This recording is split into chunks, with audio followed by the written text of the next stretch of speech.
After retiring from the military, you would think Lieutenant General Richard Clark would want to take it easy. But instead, he's taken a new job as the executive director of the College Football Playoff. Quite the post-retirement gig.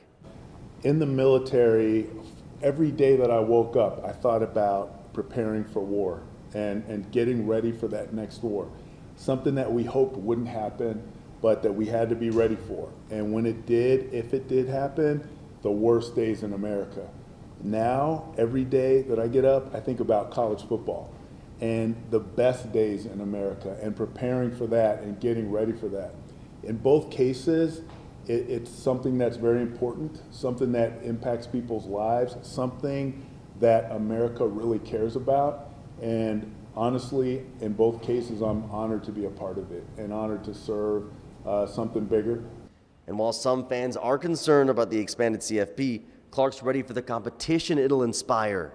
Every weekend matters all the way up, I think, until mid to late November. Those games are going to matter because one game change might change everything in the playoffs. So I think now fans are going to be locked in right up to the end, right up to selection day to see who's going to actually get in and who's not.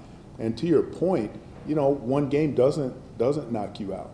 And so teams need to keep that hope alive and keep that fire alive because they could still get into the playoff. They could still win a national championship. Even if they lost week 0, they still have a shot.